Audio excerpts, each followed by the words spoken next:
You know that moment when you discover who the people you love most really are? I found out in the most painful way possible. At 73 years old, after a lifetime building an empire worth $127,462,000, I looked at my 3 children around the dinner table and lied. I told them I had lost everything. What happened next changed not only my will, but how I saw my own family. Because sometimes, to see the truth, we need to pretend we have nothing left to offer. If you've ever wondered about the true nature of love in your own family, stay with me. This story might break your heart, but it might also open your eyes if you believe that love should never be measured by money, or if you've ever wondered whether your family would stand by you when there's nothing left to give. Then take a second to like this video and subscribe to Letters to Helen. The smell of roasted turkey filled my kitchen that December evening, mixing with the faint trace of Harold's Old Spice cologne that somehow still clung to the dining room curtains even 2 years after I buried him. I was setting the table with grandmother's china, the one with tiny blue roses that reminded me of simpler Sundays when love felt as certain as the sunrise. My hands trembled as I placed each delicate plate, not from the arthritis that painted my knuckles with daily aches, but from the weight of the deception I was about to unleash.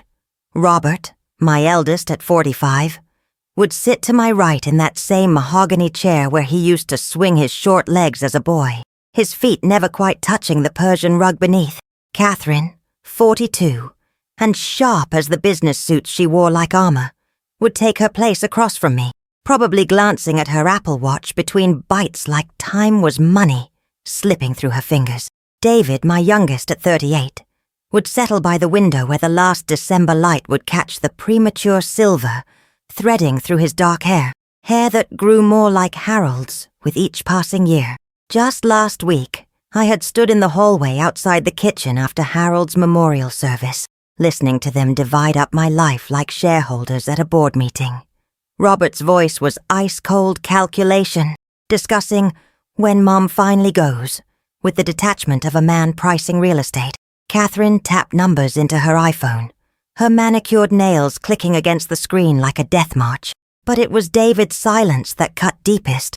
My gentle David, who used to rescue injured sparrows and comfort crying children, just nodding along with their financial forecasting. That night, I lay awake staring at the ceiling fan Harold had installed with such pride, its blades cutting through the darkness like the scythe of time itself. The house creaked around me with the weight of 43 years of memories, and I wondered if any of them would grieve for Dorothy Mae Richardson, or just for the inheritance slipping through their fingers. The thought settled in my chest like a tumor, malignant and growing, making each breath feel like swallowing broken glass. I had given them everything a mother's heart could offer: Montessori schools and Harvard tuitions, first cars and wedding down payments, family vacations to places I'd only dreamed of as a girl. But somewhere in all that giving, had I accidentally taught them that love had a price tag? Had I turned myself into nothing more than a walking trust fund with a heartbeat? The questions gnawed at me until dawn painted the sky the color of old bruises. So I made the hardest decision of my life. I would test them, strip away every financial incentive and see what remained when the golden handcuffs came off. The turkey would be perfect, the cranberry sauce tart and sweet like childhood Christmas mornings. But I would serve it all with the most necessary lie I'd ever told. "I've lost it all," I said, my voice steady as my grandmother's hands when she taught me to embroider. But my fork trembled against the bone china like a tuning fork, struck by grief. "The investments, the properties, the savings, everything is gone." The words left my mouth tasting of copper pennies and regret, hanging in the warm air like incense at a funeral. Robert's fork stopped midway to his mouth, a piece of turkey glazed with my mother's recipe suspended in time, his face cycling through confusion, calculation, and something that looked disturbingly like relief. Catherine set down her wine glass so quickly the Cabernet, the expensive bottle she'd brought to impress me, sloshed like blood against the crystal. Her perfectly applied lipstick, That shade of red she wore like war paint to business meetings left a small stain on the rim. The grandfather clock in the hallway counted the seconds of their shock with the persistence of a heart that refused to stop beating, each tick echoing in the sudden silence that had swallowed our family dinner whole. David's reaction was different. Those warm brown eyes that mirrored Harold's wedding day photograph widened with genuine concern, not the sharp assessment I saw flashing behind his siblings' carefully composed expressions. The candlelight I'd lit to make the evening special flickered across his face, and I could see him calculating, not dollars and cents, but worry lines and sleepless nights, wondering how his mother would survive without the safety net he'd never questioned would be there. I spun the lie with the careful precision of a woman who'd spent decades in business negotiations, explaining how my trusted financial advisor had made catastrophic investments, how the market volatility had devoured 40 years of careful saving like a hungry beast. Every word felt like swallowing glass, but I delivered them with the grace Harold always admired, even as the bank statements in my purse, tucked beneath his reading glasses that I still carried like a talisman, showed numbers that could buy small countries. Robert recovered first, his MBA training kicking in like a well-oiled machine designed to find profit in every crisis. Mother, we need documentation, financial statements, legal papers. There might be recourse we haven't considered. His voice carried the cool efficiency of a man who saw problems as puzzles to solve, rather than people to comfort. And I recognized the tone he used with difficult clients, rather than devastated family members. Catherine nodded along, asking precise questions about timelines and liquidation strategies, her mind already running calculations about how my poverty might affect her own carefully balanced portfolio. But David reached across the table and covered my weathered hand with his work-calloused fingers, squeezing gently like he used to do when thunderstorms scared him as a little boy. Mom, are you going to be okay? Are you frightened? No questions about assets or legal options. Just pure human concern for a woman he thought was facing her final years in poverty, alone in a house too big for one person's fading dreams. The phone call started the next morning. Or rather, they didn't. I sat in my kitchen as the December sun painted everything the color of weak tea, nursing coffee from the chipped mug David had made in high school pottery class. Its imperfect handle too small for my arthritic fingers, but too precious to replace. The silence pressed against my eardrums like water in a deep well, broken only by the tick of Harold's anniversary gift clock and the whisper of Mrs. Henderson's ancient poodle shuffling past my window. Robert, who had called every Tuesday for 6 years like clockwork to share stock tips and ask about my health, vanished into digital silence. The phone sat on my kitchen counter like a black accusation, its screen dark and unforgiving, reflecting my worried face in its glossy surface. Catherine, who treasured our Thursday afternoon conversations about her daughter's piano recitals and gymnastics meets, had apparently found more pressing matters to occupy her suddenly busy schedule. The silence from both of them felt deliberate, calculated, like they were already practicing for a world where Dorothy Mae Richardson no longer existed.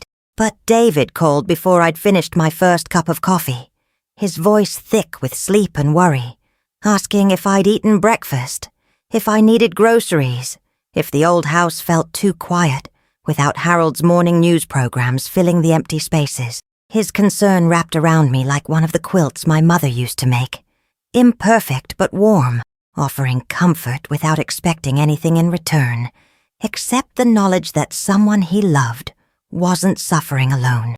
I started a journal that morning, pulling out the leather-bound book Harold had given me for our pearl anniversary, its pages still crisp with possibility, despite years of neglect. With my careful cursive, the penmanship my third-grade teacher had praised, I began recording their responses like a scientist, documenting an experiment she prayed would fail. Day 1, Robert, no contact. Catherine, no contact.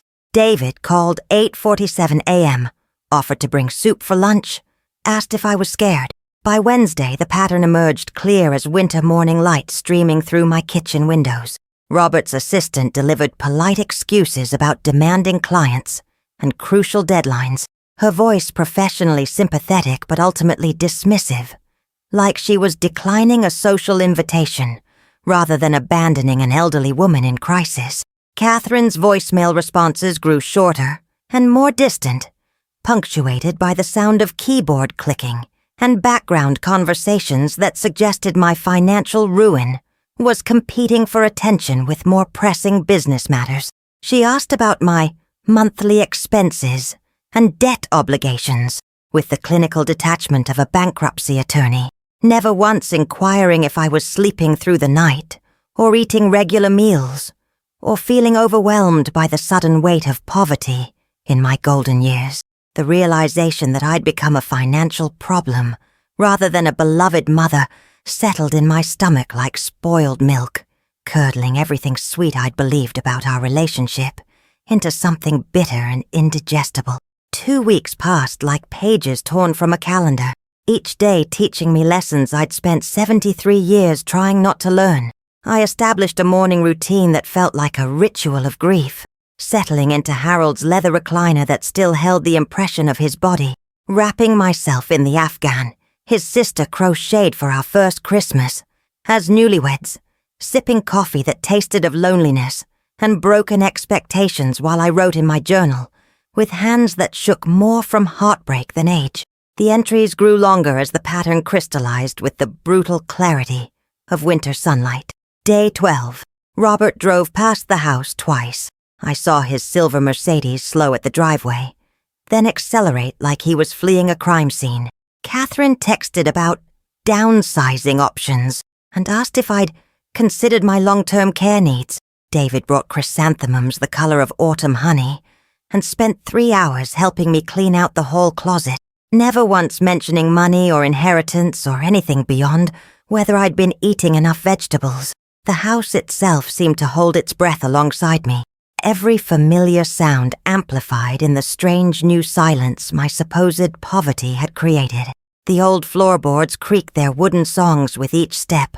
The radiators clanked their metallic percussion through the long nights, and the grandfather clock measured time with the relentless rhythm of a heart that refused to acknowledge how completely the world had shifted beneath my feet. I found myself pausing before the family photographs lining the hallway. Robert's graduation from Wharton, Catherine's wedding day radiance, David's gentle smile at Emma's baptism, wondering if the love captured in those frozen moments had always carried invisible price tags I'd been too naive or too hopeful to notice. The glass protecting those memories reflected my aging face back at me, lined with new worries and old regrets that seemed to deepen with each passing day of calculated neglect. Robert finally called on Thursday evening, his voice carrying the professional courtesy he reserved for difficult clients, rather than the warmth I remembered from childhood phone calls when he was homesick at boarding school. He wanted to discuss practical arrangements, selling the house, liquidating assets, moving me into something more manageable and cost-effective. His words felt like tiny daggers wrapped in tissue paper, sharp enough to wound but presented with enough politeness to maintain plausible deniability about their intent to hurt. Catherine's approach proved more subtle but equally devastating, like death by 1,000 paper cuts, disguised as helpful suggestions. Text messages arrived with the regularity of medication reminders. Have you researched senior discounts? Medicare covers some assisted living costs. I found a nice facility near my house. Very affordable. Each message pushed me a little further toward the cliff edge of dependence, wrapped in the language of daughterly concern, but motivated by something that made my chest tighten with recognition and disappointment. But David continued appearing at my door like sunrise after the longest night, carrying grocery bags filled with things I actually used. Earl Grey tea instead of generic brands, the olive oil I preferred for cooking, fresh flowers that filled my kitchen with the promise that beauty still existed in a world growing increasingly cold, and calculating around the edges where my other children used to stand. I keep wondering, Have you ever had to test the people you love most? Have you ever needed to know if they'd stay when the benefits disappeared? I'd love to hear your story, too. 3 weeks into my performance, Catherine finally came to visit, but she arrived armed for battle rather than comfort. She brought Marcus, her husband, and a manila folder thick enough to choke on, their faces wearing the serious expressions I recognized from corporate boardrooms, where difficult decisions get made behind closed doors. They arranged themselves across from me at my kitchen table, the same scarred oak surface where I'd helped them with homework and listened to teenage heartbreaks, treating my cozy breakfast nook like a conference room, where my future would be decided by committee. The folder contained printouts that smelled of fresh toner and cold efficiency, reverse mortgage applications, senior housing brochures, and something called asset protection strategies that sounded like battle plans for a war I hadn't realized we were fighting. Catherine spread the papers across my table with the same methodical precision she'd once used for her school projects, transforming the place where we'd shared 1,000 morning conversations into a sterile planning session for my managed decline into poverty. "Mother, we've been researching your options," Catherine announced, her voice carrying that careful modulation she used when delivering bad news to important clients. Marcus nodded in supportive silence, adding details about Medicaid planning and spend-down requirements with the enthusiasm of a man discussing golf handicaps rather than his mother-in-law's financial devastation. Their words echoed strangely in my kitchen, bouncing off the walls that had absorbed decades of laughter and tears and ordinary family conversations that somehow felt more precious in retrospect. I listened with the patience that comes from loving someone whose kindness has calcified into calculation, feeling Harold's absence like a missing limb, as I wished desperately for his steady presence to anchor me through this surreal consultation about my imaginary poverty. They discussed my house like it was merely an asset to be liquidated rather than the repository of 43 years of memories, my belongings like inventory to be appraised and sold, rather than treasures collected over a lifetime of careful choices and sentimental attachments. The cruel irony wasn't lost on me. While they calculated the best strategies for managing my non-existent poverty, the real bank statements lay locked in Harold's safe upstairs, showing numbers that could purchase the senior living facility they were recommending, along with half the surrounding neighborhood. I had enough money to ensure not just my comfort, but Emma's education, her future children's college funds, and several generations of financial security that my supposed destitution was putting at risk in their carefully concerned minds. When they finally packed up their folders and departed with promises to handle everything and find the best solution for your situation, I watched their taillights disappear into the December darkness and realized they weren't trying to take care of me. They were trying to take care of the problem I'd become, managing my decline as efficiently as possible to minimize disruption to their own carefully ordered lives, where elderly mothers weren't supposed to become financial burdens. The very next evening, David appeared at my door carrying takeout from Salvatore's, the little family-owned Italian restaurant where Harold had proposed over chicken parmigiana 37 years ago, where the third-generation owner still asked about me every time David stopped by for their famous Sunday sauce. The familiar aromas of garlic and basil and simmering tomatoes filled my kitchen like incense, transforming my lonely dinner table into something that felt sacred again. A altar where love was still served without conditions or calculations.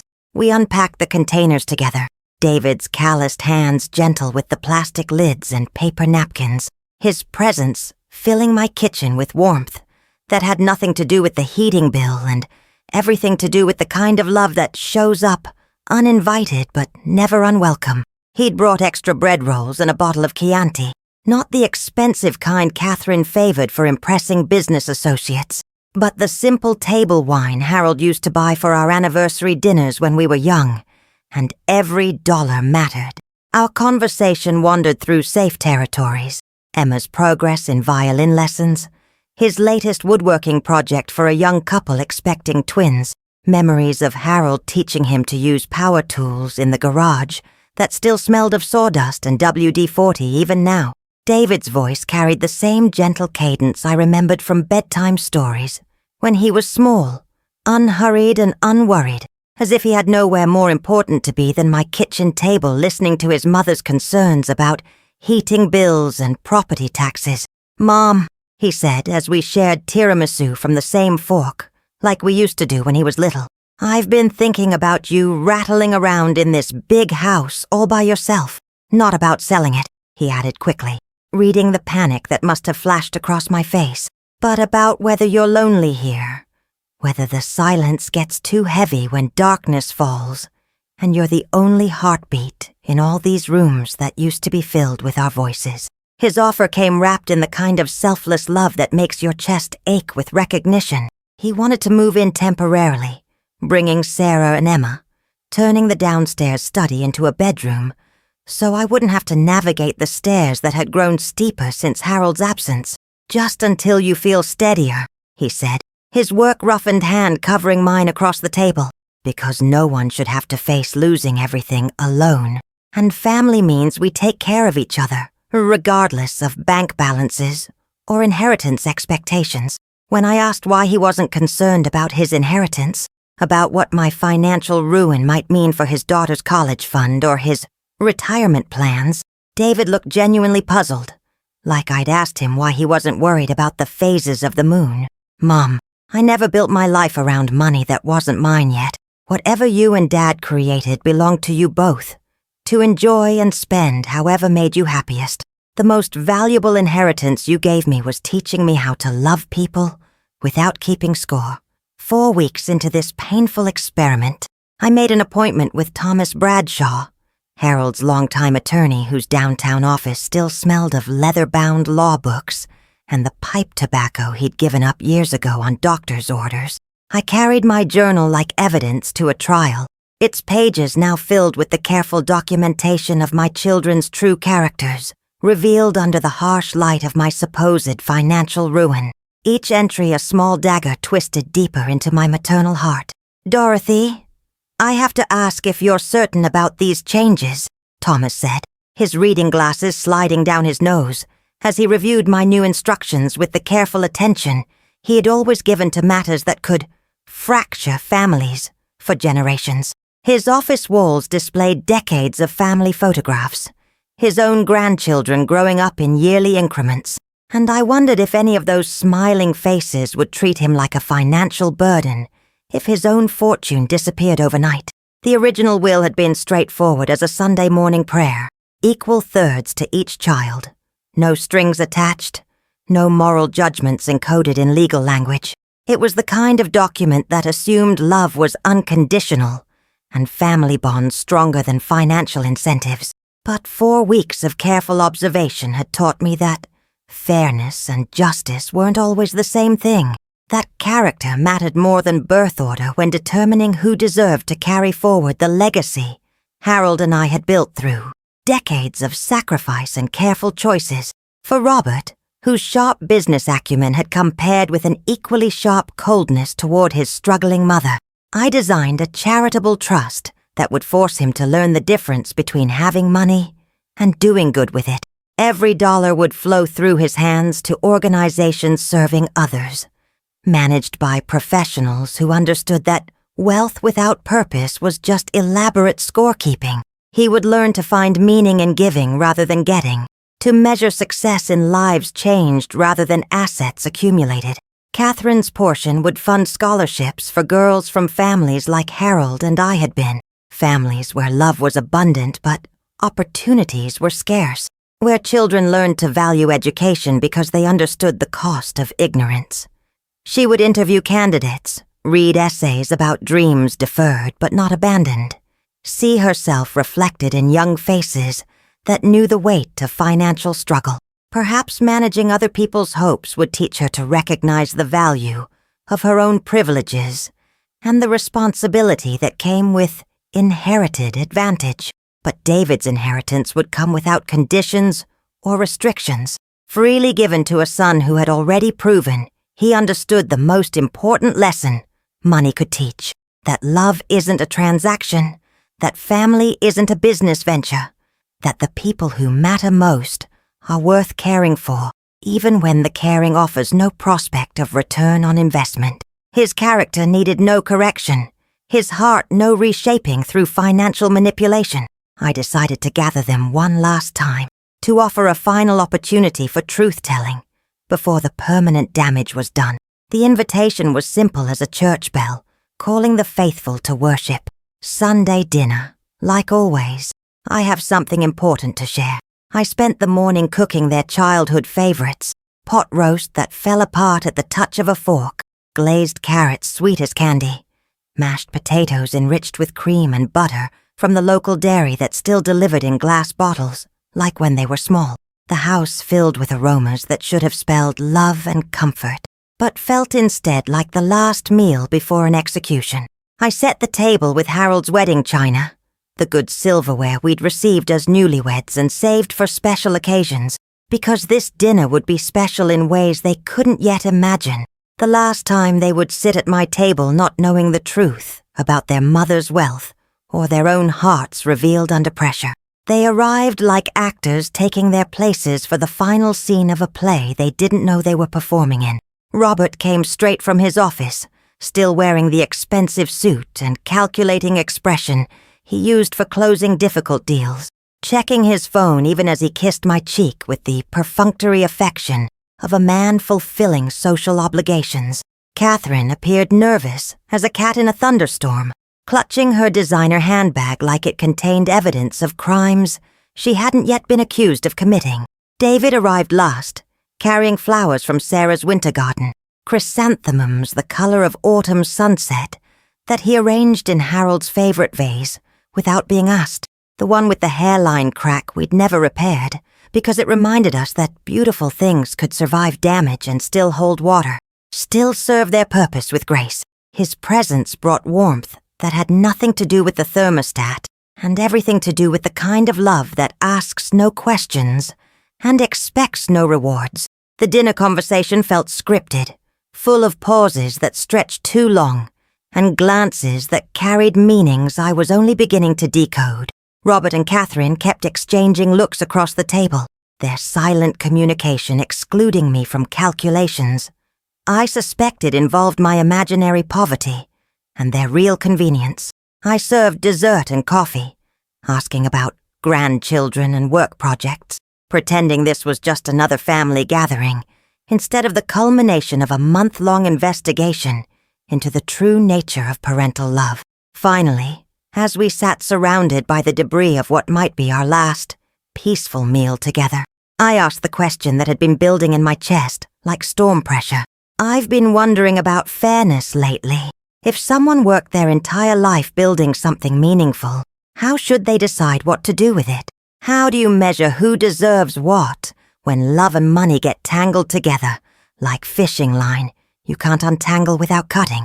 I reached into the sideboard drawer where I kept Harold's reading glasses and my most important papers, my fingers brushing against the velvet box containing my mother's wedding ring, as I retrieved 3 envelopes, each containing a bank statement and a letter written in my careful cursive during sleepless nights when the weight of deception made my chest tight with anxiety and anticipation. My hands were steady now, steadied by the certainty that comes from seeing clearly after weeks of deliberate blindness, anchored by the peace of finally knowing exactly who I was dealing with across my dinner table. I need to tell you something that will change everything between us, I said, setting the envelopes between the coffee cups and dessert plates, like I was dealing cards in a game where the stakes were higher than money, where love and loyalty and the true measure of human character hung in the balance. I lied to you 4 weeks ago. I never lost the money. There was no bad investment, no cheating advisor, no looming bankruptcy. It was all an elaborate test I never wanted to conduct but needed to complete. The silence that followed felt thick enough to swim through, heavy with the weight of revelation and the kind of shock that rewrites family history in real time. Robert's face cycled through expressions like a slot machine landing on betrayal. understanding dawning in his eyes with the cold light of recognition that he'd been manipulated and found wanting. Catherine stared at me like I'd grown horns and a tail, her mouth opening and closing without sound, her perfectly applied makeup unable to hide the flush of embarrassment creeping up her neck. But David looked hurt in a way that made my chest ache, with the particular pain that comes from disappointing someone who loves you unconditionally. His brown eyes, so much like Harold's on our wedding day, filled with the kind of sadness that comes from discovering that even the people you trust most can lie when they think they need to, can trick you into revealing your heart when you thought you were just offering comfort to someone in crisis. I had to know who you really were when you thought I had nothing left to give, I continued, my voice growing stronger with each word, like a muscle being exercised after a long period of rest.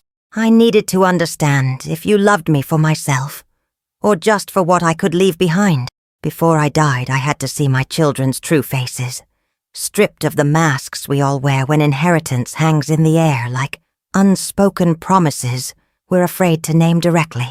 The bank statement I pulled from Robert's envelope showed numbers that made him blink hard, like he was trying to clear his vision or wake from a dream that had turned into a nightmare of his own revealed character.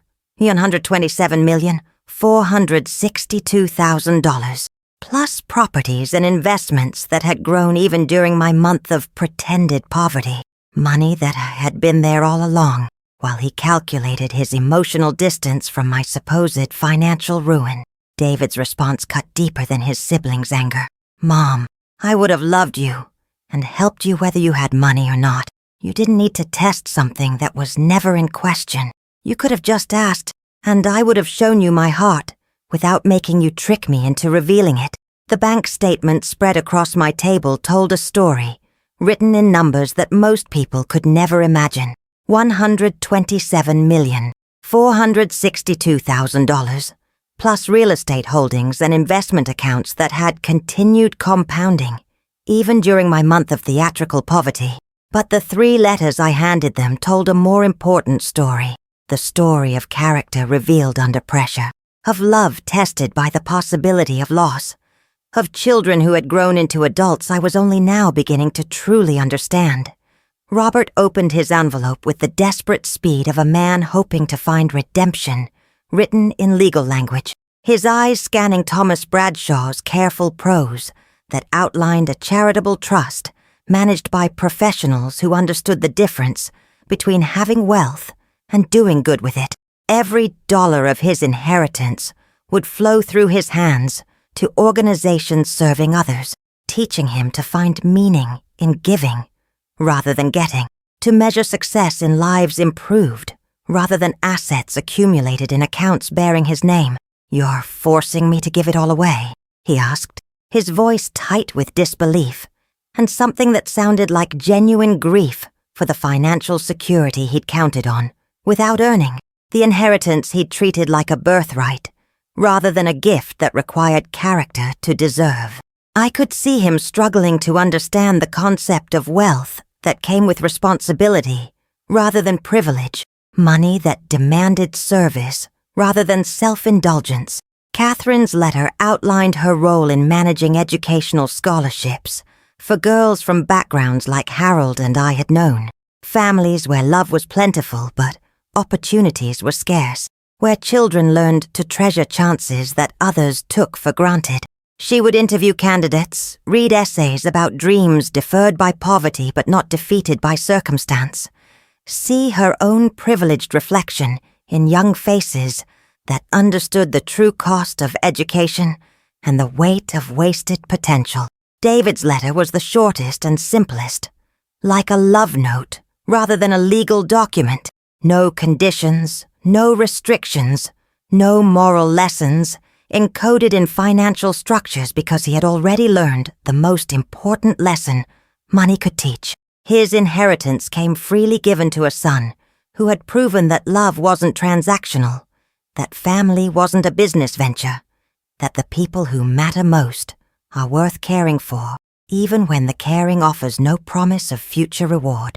Each of you showed me something different during this test, I said, looking at their faces in turn. Faces I'd kissed goodnight for years. Faces that had smiled at me across birthday cakes and Christmas mornings. Faces I was seeing clearly for perhaps the first time in decades. Robert, you showed me efficiency without empathy. Catherine, you demonstrated concern without compassion. But David proved that some love survives even when every incentive for caring disappears. The seasons turned as they always do, indifferent to human drama, but the changes in my family grew slowly, like plants reaching toward light after a long winter. Robert struggled with his charitable trust initially, frustrated by restrictions that forced him to think beyond his own accumulation, angry about what he called enforced generosity, as if kindness could be legislated rather than chosen. But gradually, something shifted in him like ice, breaking up in a spring river, slow but undeniable, and surprisingly beautiful to witness. The thank you letters began arriving at his office, handwritten notes from shelter directors whose programs he'd funded, photographs of families in transitional housing his money had helped provide, stories of scholarship recipients whose educations he'd made possible. He started visiting the organizations his trust supported, seeing his wealth transformed into warm meals and safe beds and educational opportunities that opened doors for people who had never expected such gifts to fall into their struggling hands. I never understood that giving money away could be harder than earning it. He told me one Tuesday evening when he called. Yes, called. Resuming our old routine but with a different quality to his voice, warmer somehow. Like he'd found something he hadn't known he was looking for. But it's also more satisfying than anything I ever bought for myself. The money finally has a purpose bigger than just existing in accounts with my name on them. Catherine threw herself into the scholarship program with an intensity that surprised everyone, including herself. She interviewed hundreds of young women whose dreams had been deferred by poverty but not destroyed by circumstance, reading essays that brought tears to her eyes as she recognized struggles she'd never faced, but could finally appreciate through stories of determination that humbled her previous assumptions about who deserved opportunities and why. Her weekly calls to me grew longer and more personal, less like business meetings and more like conversations between a mother and daughter who were learning to see each other clearly for the first time in years. They've taught me to be grateful not just for what we had, she admitted over lunch one Thursday, showing me photographs of her scholarship recipients, young faces bright with possibility, but for what I never had to want, never had to sacrifice for, never had to choose between basic necessities and impossible dreams. David continued being David, steady as sunrise, predictable as seasons, unchanged by the revelation of his unconditional inheritance or the knowledge that he'd passed a test he never knew he was taking. He never asked for early access to his money or made plans based on wealth that wasn't yet his, continuing to show up at my door with flowers from Sarah's garden and help I hadn't requested but always needed, treating me like his beloved mother rather than his future benefactor. Emma is 18 now, old enough to understand the complexity of what her grandmother did to her father and aunts that winter when the world felt like it was ending but was actually just beginning to make sense in ways none of us had expected. She listens to the story with the intensity of someone who's just discovering that adults are capable of both cruelty and wisdom, sometimes simultaneously, that love can be tested without being destroyed if it's strong enough to survive the examination. "Weren't you afraid, Grandma?" she asked me last Sunday as we rolled out sugar cookies together, her hands so much like mine at 18, covered in flour that caught the kitchen light like fairy dust. "Weren't you scared that the truth might break your family apart instead of bringing it closer together?" Her question carried the weight of someone who's beginning to understand that relationships require courage as well as love, honesty as well as kindness. I thought about her question while we cut shapes and waited for the oven to preheat, the familiar ritual of baking giving me time to find words worthy of her growing wisdom. The people who really love you won't abandon you when you disappoint them, I told her finally, my voice carrying lessons learned through experience rather than theory. They might feel hurt or confused, but genuine love doesn't evaporate when it gets tested, and the people who do disappear when things get difficult were never really loving you anyway. They were loving what you could do for them. Robert calls every Tuesday now. Our conversations seasoned with humility and sweetened with purpose in ways they never were before. He tells me about the soup kitchen his trust is expanding, the job training program he's funding for formerly homeless veterans, the unexpected joy he's discovered in seeing his name on plaques that thank him for service rather than success. His voice carries warmth that wasn't there during his years of pure accumulation, like he's finally found something worth being proud of beyond his investment portfolio. Catherine and I meet for lunch every Thursday, and she brings photographs of her scholarship girls, young women whose faces remind me of my own teenage self, hungry for opportunities and grateful for chances that others take for granted. I understand now that privilege isn't something to feel guilty about, she told me recently, her voice soft with recognition. But it is something to be responsible for. It's not about what you have, it's about what you do with what you've been given. David remains wonderfully, beautifully unchanged, still showing up unannounced with groceries I didn't ask for, still fixing things around the house I hadn't mentioned were broken, still bringing Emma to bake cookies on Sunday afternoons, and listening to my stories with the patient attention of someone who loves me, regardless of my bank balance. In a world where so much affection comes with conditions attached, his unconditional presence feels like the greatest inheritance I could have asked for. The test revealed truth, but truth isn't always comfortable to live with. It's like sunlight. It illuminates everything, the beautiful and the broken alike, forcing us to see ourselves and each other with a clarity that can be both painful and liberating. But we've learned to live in that light together, imperfect people loving each other imperfectly but honestly. And perhaps that's the most valuable legacy any parent can leave behind. I'm 81 now, and my body reminds me daily that this life is borrowed time, that every sunrise is a gift I shouldn't take for granted, that the people we love and the legacy we leave behind matter more than the money we accumulate in accounts that will outlive us all. The wealth I spent decades building will continue growing and changing hands long after my name becomes a memory. But the lessons learned during that month of testing feel more precious than any inheritance I could distribute. If you've stayed with me through this long journey, if you've recognized your own family's complexities reflected in mine, if you've ever wondered whether the people in your life love you for who you are or what you can provide, then you understand why I needed to know the truth even when it hurt to discover. Sometimes the most loving thing we can do is strip away all the conditions and see what remains when there's nothing left to gain from caring except the pure satisfaction of human connection. The money was always just paper and numbers, but the character it revealed was real and lasting and more valuable than any fortune. I learned that I'd raised 3 very different children who became 3 very different adults, each carrying their own mixture of the values Harold and I tried to instill and the influences of a world that sometimes rewards the wrong things while punishing the right ones. Money reveals who we really are like nothing else can. It shows us our capacity for generosity or greed, our ability to love without keeping score, or our tendency to treat relationships like investments that should pay dividends. During that month of pretended poverty, I discovered which of my children saw me as a person deserving love and which one saw me as a problem requiring management, who offered comfort and who calculated costs. The inheritance will be distributed according to character rather than birth order, based on love demonstrated through difficulty rather than expectations inherited through genetics. And maybe that's the most honest legacy I can leave.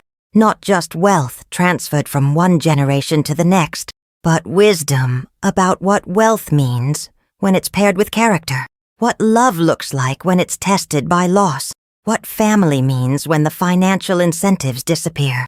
If this story has touched something deep in your heart, if it's made you think about the tests life has given you, or the moments when people's true natures were revealed under pressure, I'd be grateful to hear your thoughts.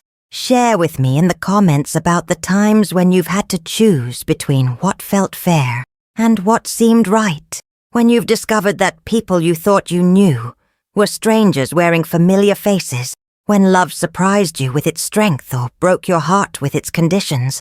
Have you ever had to test the people you love most? Have you ever wondered if they'd stay when the benefits disappeared? Your stories matter to me, and to everyone else who's wrestling with the complicated mathematics of family love and financial security.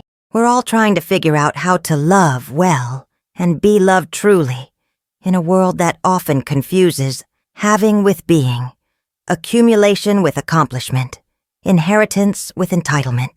And if you'd like to continue this conversation, if you want to hear more stories about the messy beauty of human relationships and the courage it takes to see clearly even when clarity hurts, please subscribe and join this community of people who understand that life is complicated and love is precious, and sometimes the truth is painful but always necessary.